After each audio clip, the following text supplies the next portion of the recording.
आज की इस चर्चा में आपका स्वागत है। हमारे पास रॉयल रिसर्च की एक बेहतरीन गाइड है और आज का हमारा विषय है प्रोग्रामिंग भाषाएं। ये हैं क्या असल में?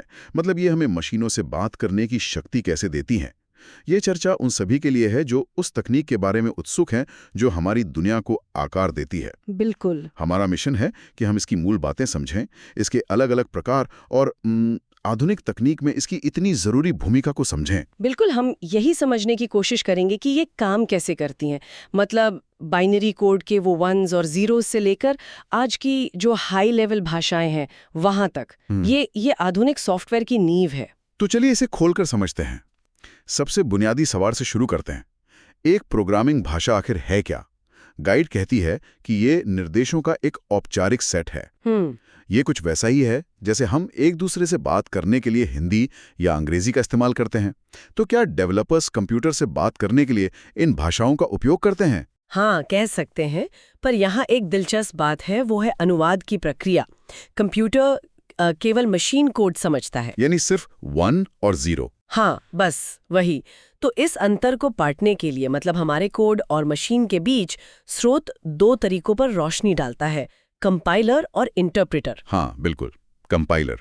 ये वो है जो पूरे सोर्स कोड को एक साथ मशीन कोड में बदल देता है ना? एकदम सही। जिससे C++ जैसी भाषाएं रन टाइम पर, मतलब जब वो चल रही होती हैं, तो बहुत तेज हो जाती हैं। बिल्कुल। और दूसरी तरफ है इंटरप्रेटर। वो कोड को लाइन दर लाइन अनुवाद करता है। अच्छा, एक एक लाइन करके? जी। इससे पाइथन जैसी भाषाएं डेवलपमेंट के दौरान ज्यादा लचीली होती हैं। मतलब आप बदलाव करके तुरंत नतीजा देख सकते हैं। पर हाँ, वो थोड़ी धीमी हो सकती हैं। तो यहाँ से ये और भी दिलचस्प हो जाता है। रॉयल रिसर्च की गाइड भाषाओं को कई श्रेणियों में बांटती है। सबसे पहले हैं लो लेवल लैंग्वेजेस, जो मशीन के ज्यादा करीब हैं। इसमें दो मुख्य प्रकार हैं। एक है मशीन लैंग्वेज, जो शुद्ध बाइनरी है, मतलब वही वंस और जीरोस, जिसे कंप्यूटर का सीपीयू सीधे समझता है। और दूसरा है असेंबली लैंग्वेज। ये बाइनरी कोड के बजाय प्रतीकात्मक नामों का उपयोग करती है, जिससे ये इंसानों के लिए थोड़ी सी आसान हो जाती है। अच्छा, और फिर आती हैं हाई लेवल लैंग्वेजेस। ये तो इंसानी भाषाओं के ज्यादा करीब हैं, जिन्हें पढ़ना और लिखना आसान है। जी हाँ। स्रोत में इसके कई प्रकार बताए गए हैं। हाँ, इसमें कई पैराडाइम्स हैं, जैसे प्रोसीजरल लैंग्वेजेस, सी और पास्कल की तरह। ये प्रोसीजर या सब रूटीन के कॉन्सेप्ट पर आधारित है, एक रेसिपी की तरह, स्टेप बाय स्टेप। बिल्कुल। फिर है ऑब्जेक्ट ओरिएंटेड लैंग्वेजेस, जावा और C++ जैसी। ये ऑब्जेक्ट्स की अवधारणा पर आधारित है, जिनमें डेटा और उस डेटा पर काम करने वाला कोड दोनों होता है। लेगो ब्लॉक्स की तरह, जिन्हें जोड़कर कुछ बड़ा बनाया जा सके। क्या बात है, बिल्कुल सही एनालॉजी है। फिर आती हैं स्क्रिप्टिंग लैंग्वेजेस, जैसे पाइथन और जावास्क्रिप्ट। इनका उपयोग आमतौर पर प्रक्रियाओं को ऑटोमेट करने के लिए किया जाता है और ये अपने लचीलेपन के लिए जानी जाती हैं। और फंक्शनल लैंग्वेजेस, हैस्कल और लिस्प, ये थोड़ी मुश्किल लगती हैं। हाँ, ये गणितीय कार्यों पर ज्यादा ध्यान केंद्रित करती हैं। सोचने का तरीका थोड़ा अलग है, पर बहुत शक्तिशाली है। गाइड में डोमेन स्पेसिफिक लैंग्वेजेस यानी DSLs का भी जिक्र है। ये क्या होती है? ये किसी खास काम के लिए बनाई गई विशेष भाषाएं हैं। जैसे डेटाबेस से सवाल पूछने के लिए SQL या वेब पेज डिजाइन करने के लिए HTML और CSS। अच्छा, तो ये एक ही काम करती हैं पर बहुत अच्छे से करती हैं। एग्जैक्टली। तो हम यहाँ तक पहुँचे कैसे? मतलब इस पूरी यात्रा का एक इतिहास भी तो होगा। गाइड एक बहुत अच्छी समय सीमा बताती है। इसकी शुरुआत 1950s और 60s के दशक में फॉर्ट्रैन, लिस्प और कोबोल जैसी भाषाओं से हुई थी। बिल्कुल, वो शुरुआती दिन थे। फिर कुछ बहुत जरूरी पड़ाव आए। 1970s के दशक में C भाषा आई, जो एक गेम चेंजर थी, है ना? हाँ, उसने स्ट्रक्चर्ड प्रोग्रामिंग की शुरुआत की।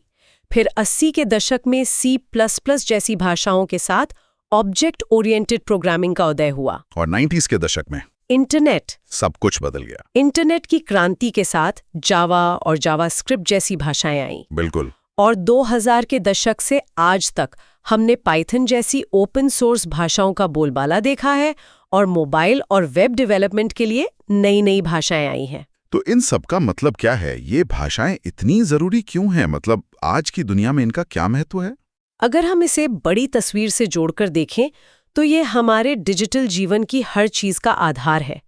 स्रोत 4 प्रमुख क्षेत्रों की ओर इशारा करता है। ओके। पहला है ऑटोमेशन यानी स्वचालन। ये दोहराए जाने वाले कामों को स्वचालित करके हमारी एफिशिएंसी बढ़ाती हैं। दूसरा है इनोवेशन, नवाचार।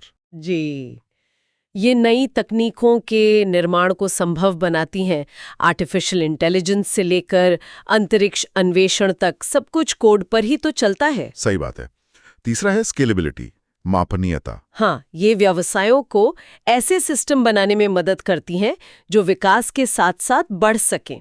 मतलब एक सिस्टम जो 100 लोगों को भी संभाल सके और 10 करोड़ लोगों को भी। और चौथा है प्रॉब्लम सॉल्विंग, समस्या समाधान। बिल्कुल, ये जटिल समस्याओं को हल करने के लिए हमें उपकरण प्रदान करती हैं। ये सोचने का एक तरीका है असल में। ये सब सुनने के बाद अगर कोई सुनने वाला अब प्रोग्रामिंग की दुनिया में कदम रखना चाहता है तो रॉयल रिसर्च की गाइड कुछ व्यावहारिक सलाह भी देती है। और मुझे लगता है सबसे जरूरी सवाल है, सही भाषा कैसे चुने। हाँ, और इसका जवाब इस बात पर निर्भर करता है कि लक्ष्य क्या है। वेब डेवलपमेंट के लिए जावास्क्रिप्ट जरूरी है। और डेटा साइंस के लिए? डेटा साइंस के लिए पाइथन एक बेहतरीन विकल्प है। और अगर किसी को हाई परफॉर्मेंस वाले एप्लीकेशंस बनाने हैं तो C++ जैसी भाषाएं बेहतर है। तो मतलब कोई एक बेस्ट भाषा नहीं है? नहीं, बिल्कुल नहीं। एक और बात जो बहुत मायने रखती है वो है कम्युनिटी और सपोर्ट। ऐसी भाषा चुने जिसकी एक बड़ी सक्रिय कम्युनिटी हो। गाइड शुरुआती लोगों के लिए पाइथन या जावास्क्रिप्ट जैसी आसान भाषाओं से शुरू करने का सुझाव देती है। मान लीजिए किसी ने एक भाषा चुन ली तो उसके बाद? रास्ता साफ है। ऑनलाइन संसाधनों का उपयोग करें, नियमित रूप से अभ्यास करें। रोज थोड़ा थोड़ा? हाँ, रोज। दूसरे सीखने वालों से जुड़ने के लिए फोरम और कोडिंग कम्युनिटी में शामिल हों। और सबसे जरूरी, प्रोजेक्ट बनाएं। कुछ वास्तविक बनाना। हाँ, ज्ञान को लागू करने से ही वो मजबूत होता है। सिर्फ थ्योरी से काम नहीं चलता। तो संक्षेप में, प्रोग्रामिंग भाषाएं असल में डिजिटल युग के रचनात्मक उपकरण हैं। बिल्कुल। ये सरल निर्देशों से विकसित होकर जटिल प्रणालियों तक पहुंच गई हैं जो आज नवाचार को शक्ति दे रही हैं। इस स्पष्ट गाइड के लिए रॉयल रिसर्च का बहुत बहुत धन्यवाद।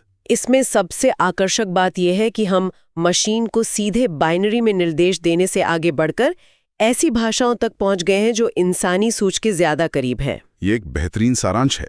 श्रोताओं के लिए एक अंतिम विचार, जैसे जैसे ये भाषाएं इंसानी विचार प्रक्रियाओं के और करीब आती जा रही हैं, भविष्य के लिए इसका क्या मतलब है? बहुत गहरा सवाल है। क्या अगली बड़ी छलांग एक ऐसी भाषा होगी जो सिर्फ हमारे आदेशों को नहीं बल्कि हमारे इरादे को भी समझ सके? इस पर जरूर सोचिएगा।